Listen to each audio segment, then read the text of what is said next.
Ladies and gentlemen, we seem to have a mystery upon us. It's been a while since we covered a story that was more mysterious than anything else. I was getting tired of like the AI talk and everything, and I was like, we need to throw in a little bit of mystery into our roster, right? And boy, do I have one for you.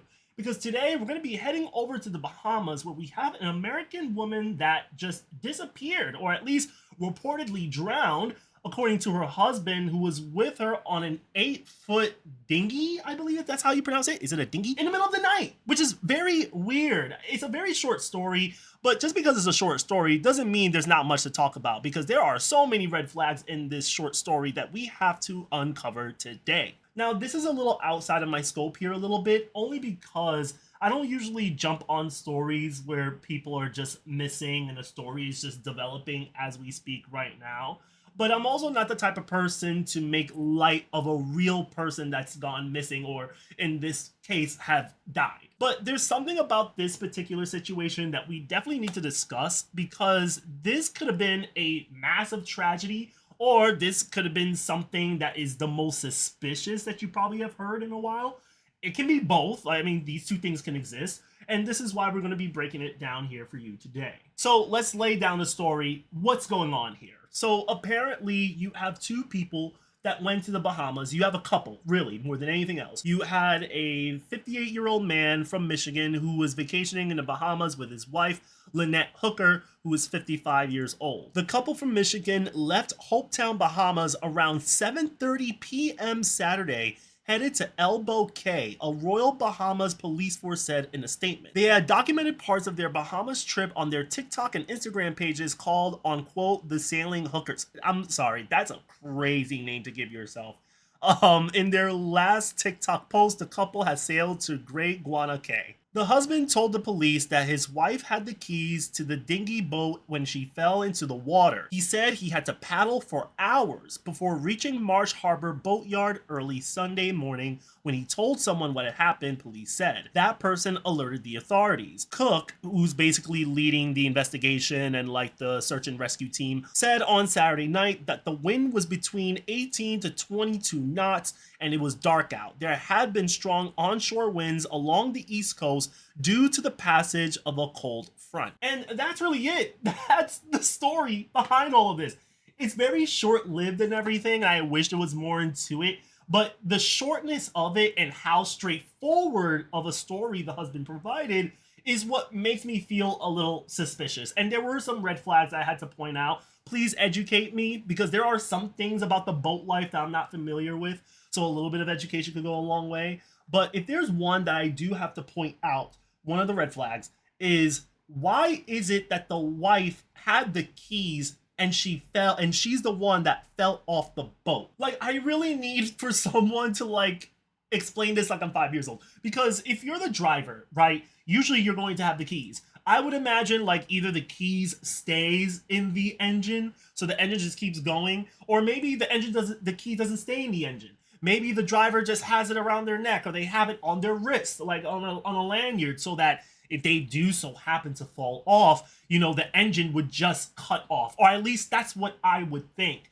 But in this case, the wife just fell off, and she fell with the keys. So there had to have been a point where Brian may have handed her the keys, and when she had possession of the keys, it was just that unfortunate timing where she just fell off and she had the keys on her person. I don't know. Now, the second red flag that we also have to discuss here is the timeline. The 7:30 sailing out to 4 in the morning when the husband returned. The husband returned after 8 hours, 8.5 hours. Let's just say that. And you didn't call for help? Like, there wasn't any safety gear that you had, no flare gun of sort. Like, all that is just so weird to me. Like, he didn't even call anybody. Now, we can be fair and say, like, yes, these ocean currents are real, right? He's a 58-year-old dude. It takes him a long time to paddle 2.5 miles from in the middle of the ocean back to shore. It's dark outside. It's the middle of the night. So, of course, there could have been a possibility that he kind of lost his way and he made his way back. It's not like he beelined it straight to the shore. But I still think that 8.5 hours and you didn't call for help is something that is very suspicious. And speaking of calling for help, I think that brings me to the third red flag that we have here. And it's the fact that he just didn't call for help at all. You have 8 hours that you just been out and your wife drowned. You claim that she got carried away by the heavy currents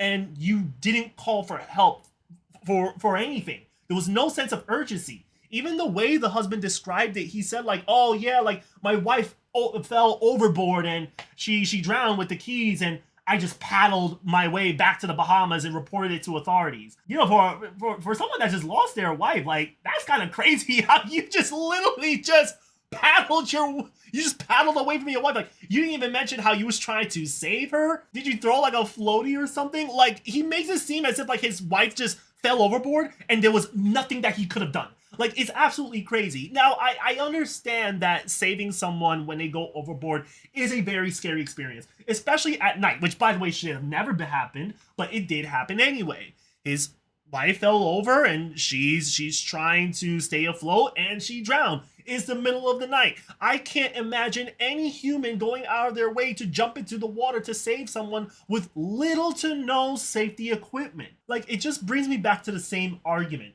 that there was no safety or emergency equipment on you. Like you had no radio with you, no flare guns. Like let's say like the engine was dead. Like let's say the engine really was dead. I don't know, y'all. I don't think that warrants you paddling through the oceans quietly for 8 hours and then saying, "Oh yeah, by the way, my wife died." Like what? And this is a little bit of a bonus, but I can't call it a bonus because this is actually a big red flag here that I do need to discuss. The fourth red flag, and this is arguably the biggest one, is the daughter of the couple. It's kind of funny that we're bringing in the daughter into this situation because it's her comment that makes this all the crazier. So Lynette Hooker's daughter, Carly Ellsworth, called for a thorough investigation in a statement to Fox News Digital on Tuesday. Ellsworth, or Carly's biological father, is not Brian Hooker. There have been prior issues brought to my attention, which may be important for any thorough investigation. If this truly was an accident, I can understand and live with it. However, there needs to be an intensive review of the facts and circumstances of this tragic incident before that can be determined. Ladies and gentlemen, this isn't your typical daughter crying her eyes out saying, "Please bring mommy home." This is not the case. This is a daughter who is, I would say, skeptic at best of this story. She just said it. There's some inconsistencies with the story. If the stars do align and it turns out that whatever, Brian Hooker said is true, then she'll move on with her life. She'll live with it. There's nothing she can do about it.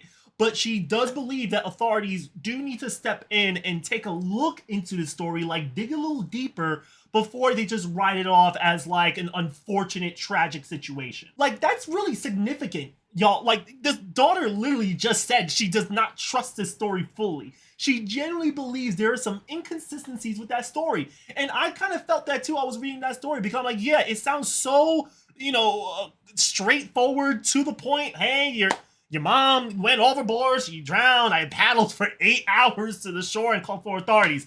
That's it. Like, there's just so much wrong with that story. This is not an accusation. I'm not here to tell you or convince you that Brian Hooker is the bad guy in the situation. He's not. He's, as of right now, as we speak, Brian Hooker is not a suspect. Authorities are probably going to ask him questions to get some better understanding of the situation. But as of right now, he's not a suspect. But what I am saying is that just because Brian Hooker is not the suspect doesn't mean that the story naturally sits well with everyone, including the daughter of the wife that died. Like, I'm trying to dig into the story a little bit, and again, it's only developing, so we're only getting like crumbs of information at a time. I'm hearing that there wasn't a life jacket on the boat. They're trying to figure out if that was ever present during that situation. I've also heard that the wife was wearing a black bathing suit at 7:30 at night before they sailed off. I don't know what person would wear a black bathing suit or anything before going out into the pitch darkness at night. I'm sorry, y'all. There's just so much wrong behind this story. It's ridiculous. Investigation is still ongoing, but I will say I will take a look into this because this is really crazy. I'm not sure if anything will come of this. I hope something soon comes of this, and I'll probably make like a video. But let me know what you think. Like, do you really believe that, Brian Hooker is telling the truth? Do you think there's something fishy with this story? No pun intended. But if you made it this far, don't forget to like, comment, subscribe, and I'll see y'all in my next video. Take care. Peace.